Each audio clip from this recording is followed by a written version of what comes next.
When we reflect on the lives of influential and accomplished individuals, people like Carl Jung, Sigmund Freud, Albert Einstein, Nelson Mandela, and countless other historical figures, it's easy to feel a sense of inadequacy. Their paths seem filled with extraordinary achievements, clear purpose, and lasting legacy. In comparison, our own lives can sometimes appear small, lacking in significance, or even directionless. But this perception often blinds us to a deeper truth, that the value of a life is not defined solely by public accomplishments or global recognition. Instead, it lies in the subtle, personal victories, the quiet persistence, the internal battles overcome, and the continuous journey towards self-understanding and personal growth. What we often overlook is that each person's life is a unique story, shaped not only by outward successes but also by the inner work they do. Like those figures we admire, we too are capable of crafting a life of meaning. Our path, however, is singular, sculpted by the darkness we face and integrate, the flaws we overcome, and the courage we find to act even when fear tries to paralyze us. Carl Jung, in many of his writings, explored the pursuit of meaning and the necessity of self-knowledge. He believed that the purpose of life isn't primarily about what one achieves or accumulates, but rather about who one becomes in the process. For Jung, the human being is best understood as a whole psyche, a structure that includes both the conscious and unconscious aspects of the mind. At the core of our consciousness sits the ego, which governs everything we are aware of. Yet beyond the ego lies a vast, uncharted territory, the unconscious. Within this hidden realm lives what Jung called the shadow, the darker, often rejected parts of our personality. Jung asserted that within the unconscious lies the key to discovering our unique life purpose. This is because purpose is not some universal, objective goal that applies to everyone in the same way.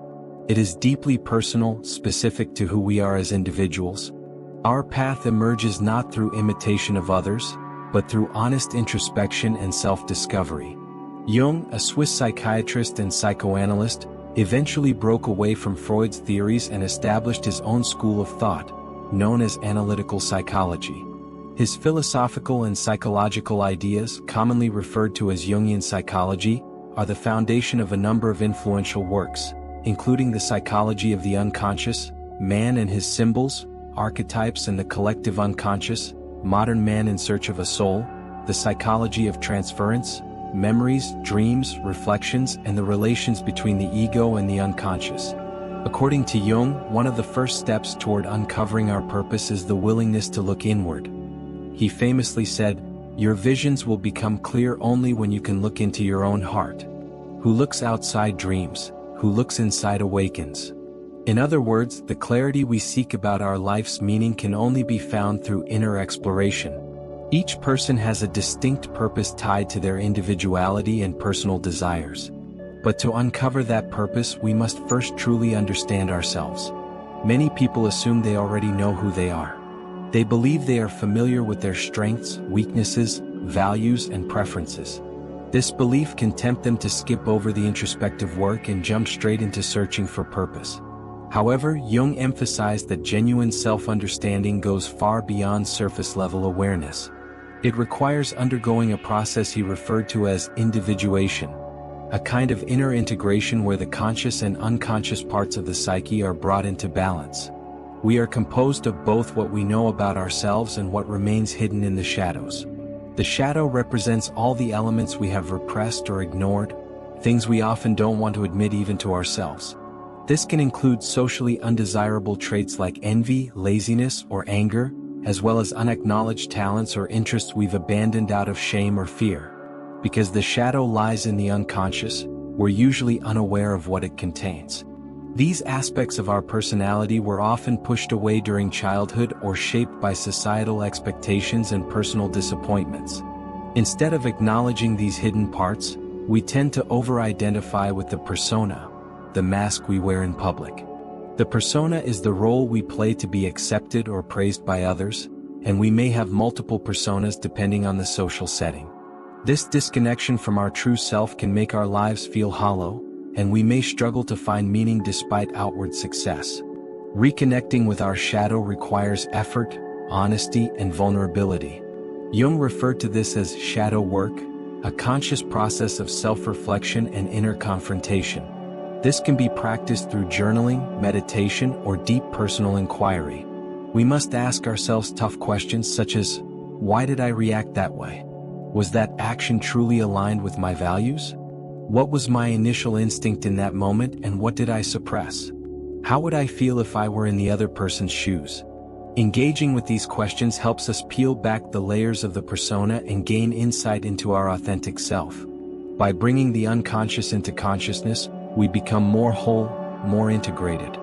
And in that wholeness, we begin to uncover what gives our lives real meaning. Ultimately, the journey to purpose is not about becoming someone else or living up to an external standard of greatness. It's about embracing all parts of ourselves, both light and shadow, and allowing that integration to guide us toward a life that feels truly ours. Carl Jung emphasized a powerful truth that is often misunderstood. To know your shadow does not mean to become it. Discovering the darker parts of your personality, the impulses, traits, or emotions you tend to hide or suppress, doesn't require you to identify with them. If you uncover anger within your shadow, that doesn't mean you are defined by anger. Instead, it means acknowledging that this emotion exists within you, without allowing it to control or dominate your self-image. These hidden parts are not your entire identity, they are simply aspects of your human experience. One common way the shadow reveals itself is through our judgments of others. The qualities or behaviors that irritate or offend us in people often reflect something unresolved within ourselves. This psychological mechanism is known as projection. When you feel an unusually strong emotional reaction to someone's behavior, it can be a clue pointing to an element of your own shadow. For example, if you're frequently annoyed by selfishness in others, it might be that you are repressing selfish tendencies in yourself. If impatience in someone else bothers you deeply, perhaps you're struggling with your own lack of patience. Jung believed that paying attention to these moments of emotional disturbance can serve as powerful gateways to self-awareness. Whenever you feel provoked by someone's behavior, pause and ask yourself, have I ever behaved this way? Why does this bother me so much? Could this be something I'm rejecting in myself? Reflecting regularly in this way, perhaps through journaling or mindful introspection, helps bring the unconscious into the light of consciousness. It's a practice of true self-knowledge. Building a habit of exploring your shadow is not about fixing yourself in a moral sense, but about becoming more whole. Jung once said, "I do not aspire to be a good man, I aspire to be a whole man." This quote encapsulates the essence of shadow work. Wholeness does not mean perfection. It means integration, the acceptance of every part of you, light and dark, and the willingness to live with honesty and awareness. At this point, you may wonder, how does knowing my shadow actually improve my life? In fact, the first stage of self-realization can be painful. Once you uncover the parts of yourself you've been avoiding, you can no longer pretend they don't exist. Jung acknowledged that this process can be frightening and even overwhelming. Many people try to deal with their unwanted traits by simply ignoring or suppressing them. The logic seems straightforward. If I never show anger, I must be a peaceful person. If I fight off laziness, I must be productive. But this logic is flawed. Suppressing emotions or traits does not eliminate them. It strengthens them. These repressed elements continue to exist beneath the surface, and when the pressure builds up, when you're stressed, tired, or pushed too far, they can erupt in destructive ways. People who deny their anger might have uncontrollable outbursts. Those who avoid acknowledging their laziness may suddenly fall into burnout. Ignoring parts of yourself doesn't dissolve them. It makes them grow in the dark. Once you become aware of your shadow, however, you're no longer powerless against it. Now you have a choice. You can work with what you've found instead of pretending it's not there. Your shadow can become a source of strength, not shame. For instance, anger isn't inherently negative. It becomes harmful only when it's out of control. When used wisely, anger can give you the courage to defend yourself, to set boundaries, and to fight for justice. The key question is, when is it appropriate to act on emotion, and when is it wiser to observe and let it pass? Likewise, emotions such as envy, laziness, or impatience, typically labeled as bad, can have constructive roles in certain contexts. Envy might point you toward goals you genuinely care about. Laziness might signal your need for rest and recuperation. Impatience can be the push you need to take action when others hesitate. The goal is not to eliminate these traits but to integrate them thoughtfully into your personality. Your shadow is not a punishment. It's a teacher. The traits you've hidden away are part of you, and they're here to offer insights. Only when you stop fighting your darkness and start listening to it can real transformation begin. Self-knowledge is not about sculpting an idealized version of yourself. It's about uncovering who you already are beneath the masks and projections. Once your shadow is acknowledged and embraced, you become more balanced, authentic, and grounded. You no longer rely on personas to navigate life. You start acting from your true self, which makes it easier to understand what truly matters to you, what you want, what you need, and what you are here to contribute. Jung believed that self-improvement is not a one-time achievement but an ongoing process. There is always more to learn, more to refine, and more to integrate. This journey is not linear. It's a continuous evolution, a deepening of awareness that brings greater meaning to your life. When you commit to constant growth, you add purpose to your everyday existence. And perhaps most importantly, Jung reminded us that identity is defined by action. You are what you do, not what you say you will do. This is where knowledge becomes power. Once you know who you are, including your strengths and your shadows, you must act in alignment with that awareness. That's how you begin to live a life that feels real and fulfilling, by showing up as your whole self, not your idealized one. So when you ask how shadow work can improve your life, remember this. It's not about becoming perfect. It's about becoming yourself, fully, truthfully, and unapologetically. To truly manage your darker traits and live in alignment with what you believe, it isn't enough to simply be aware of those beliefs. You must live them out. The purpose of life isn't discovered solely through deep thoughts or personal insights. It's revealed through what you do.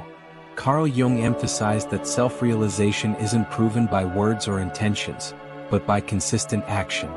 You can only claim to be a certain type of person or to want certain things in life if your behavior matches those claims. This means that instead of living in a reactive state, responding only when life pushes you, you must begin taking initiative. Rather than waiting for relationships to happen, go out and build meaningful connections. Instead of hoping for a promotion, create a clear plan and take deliberate steps toward earning it. Rather than waiting for your life to become meaningful, infuse it with meaning through purposeful action. Many people today live in reactive mode, even those who have begun the journey of self-reflection and shadow work. Although working on yourself is an essential first step, it's not the end of the path. Inner work alone is not enough to create a life of purpose. Once you've acknowledged your inner conflicts and shadows, there can be a temptation to feel like the hard part is done. But staying still, emotionally, professionally, spiritually, keeps you trapped in a life that lacks direction and fulfillment. So how do you begin to live more actively? One of the simplest ways is to challenge yourself on a regular basis. Once you've committed to exploring your inner world, take the next step by continuously asking deeper questions. What do I believe in? What are my spiritual or philosophical principles? What values guide my choices? How do I want to act today and in the future? What do I hope to contribute to the world in the next year, or in the next 5? What do I expect from others, and how do I express those expectations? You might reflect on these questions through writing, meditation, or conversation. The answers offer clear clues about what actions are most aligned with who you want to become. Let's say, for instance, that you want to become a published author. It's a goal many people share. Yet, despite the clarity of the goal, most don't take the consistent actions necessary to reach it. They wait for inspiration or for the right moment, when life feels calm. They imagine that one day the book will write itself. But this is still reactive living. They're waiting for life to act first. In contrast, someone who is serious about becoming a writer embraces discipline over inspiration. They commit to writing regularly even when they don't feel like it. When they encounter writer's block, they actively seek strategies or support to overcome it. They finish projects not just out of passion but out of dedication. After completing a manuscript, they reach out to editors, agents, or publishers, taking steps toward their goal instead of merely wishing for it. Now, not everyone finds meaning in career milestones. Your personal purpose might be more abstract. Maybe you want to make a positive impact on younger generations. That's a valuable and meaningful intention, but it also requires action.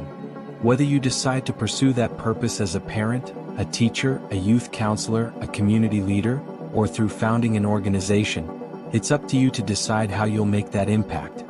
And it's your responsibility to identify what actions are necessary to fulfill that intention. Each time you explore your values and beliefs, you must also consider, how can I live this truth? How can I serve this purpose? What steps can I take today? It is entirely possible to survive by living passively, reacting to whatever life throws your way. But it is nearly impossible to experience meaning in a reactive life. Meaning, by its nature, demands intention and effort. Jung once stated, "Where your fear lies, there lies your task." This insight points to one of the greatest obstacles to an active life: fear. Often, the reason people delay action is not laziness or even a lack of motivation. It's fear. Fear of failure, fear of rejection, fear of not being good enough. Taking action is risky. It opens the door to disappointment, criticism, and uncertainty. Take the example of writing a book again. To write means risking the possibility that your ideas won't live up to your expectations. Publishing it means facing potential rejection from gatekeepers. Every meaningful action includes the possibility of loss or failure. That's why it takes courage to live actively. And courage, contrary to popular belief, is not the absence of fear. It's the choice to move forward in spite of it. Fear shouldn't be denied or buried. If it is, it simply retreats back into your shadow, where it continues to influence your decisions in subtle and powerful ways.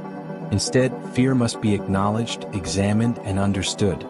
When you find yourself hesitating in the face of action, ask, what exactly am I afraid of? What could realistically go wrong? And how could I handle it if it did? Preparation is often the antidote to fear, but it's important not to confuse preparation with overthinking or anxiety. Focus your energy on likely outcomes, not endless possibilities. Understand the risks, plan as best you can, and then take the leap. This is how you begin transforming insight into action, shadow into strength, and fear into forward motion. Ultimately, living with purpose requires that you turn your reflections into motion. Your beliefs only become real when they guide your choices. Your growth only matters if it fuels meaningful change. Your dreams only come alive when you pursue them despite uncertainty. So don't just think about the life you want, live it. If you dream of publishing a book, you need to be mentally and emotionally prepared for setbacks. Expect that you may face rejection from numerous agents, or that no one may be interested in representing your work at all. However, you must also prepare for the possibility that someone will recognize your talent, or that you'll decide to publish independently and succeed on your own terms. Don't waste your time imagining endless rejections, worrying that someone might steal your idea, or fearing public ridicule. These scenarios are not only unlikely, but they are also unhelpful. When you examine your fear rationally and prepare accordingly, you've already diminished a significant portion of its power. Fear may never vanish completely, and that's okay. Its lingering presence doesn't mean you're incapable. It simply means you're human. Once you've done what's within your control to minimize fear, there's only one thing left to do: take the leap. Courage isn't the absence of fear, it's the willingness to face it head-on. Great accomplishments never came from avoidance. Those who achieved something meaningful in life did so not by running from fear, but by walking straight into it. As Jung wisely said, where your fear lies, there is your task. Your fear, ironically, often points directly to what could bring your life its deepest sense of meaning. We must also acknowledge a fundamental truth that Jung highlighted. Even a happy life must include a measure of darkness. If there were no sorrow, no difficulty, no struggle, then the concept of happiness itself would lose its depth and texture. It is precisely because we know sadness that we can understand joy. It's because we've experienced defeat that victory tastes so sweet. The human experience isn't meant to be flawless. Even those who appear to live extraordinary lives, the leaders, the creators, the thinkers, often carry the deepest scars. They are not untouched by hardship. Instead, they are the ones who dared to take risks, who failed, who got back up, and who kept going despite it all. So, imagine for a moment that your novel gets rejected by every publisher you approach. Or maybe you leave a secure job to follow your passion, only to fall short of your goals. These are not the ends of your story. They are part of your evolution. They are the moments that build resilience and teach humility. These experiences provide the contrast necessary to fully appreciate future success. And more than that, they give your life richness, substance, and depth. The truth is, a meaningful life is not built solely through accomplishments, but through the courage it takes to pursue them regardless of the outcome. There is a transformative power in reframing misfortune. When something negative happens, rather than seeing it as a failure, try to see it as feedback. Life constantly presents us with lessons through adversity. Each difficulty is an invitation to learn more about yourself, to grow, to adjust, and to evolve. You discover your limits and also your hidden strengths. You find the gaps in your character, and the tools to fill them. Someone only learns the value of being pragmatic when they have suffered the consequences of not being so. A person only realizes how strong they truly are when life requires that strength to surface. Your setbacks often become the most fertile ground for self-awareness and personal growth. They also connect you more deeply with your own shadow, the parts of yourself you've ignored, denied, or left unexplored. Jung believed that these shadow elements weren't meant to be rejected, but integrated.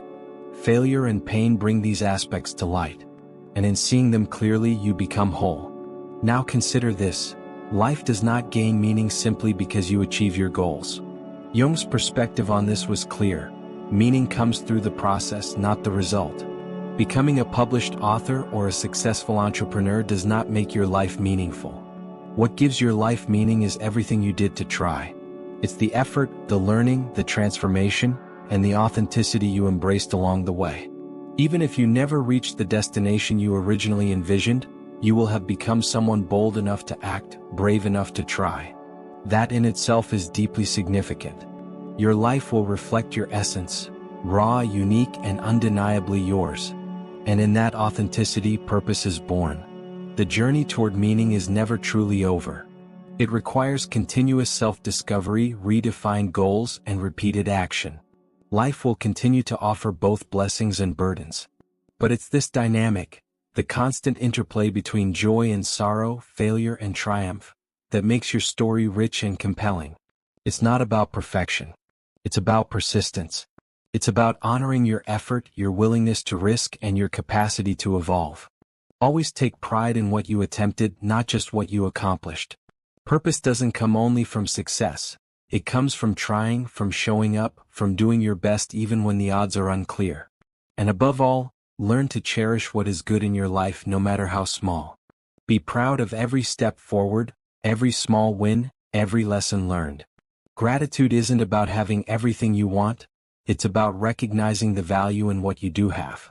No matter where you are in life or how far you think you still have to go, know this: your life holds meaning as long as you remain true to yourself. As long as you act, reflect, grow, and strive, you are living with purpose.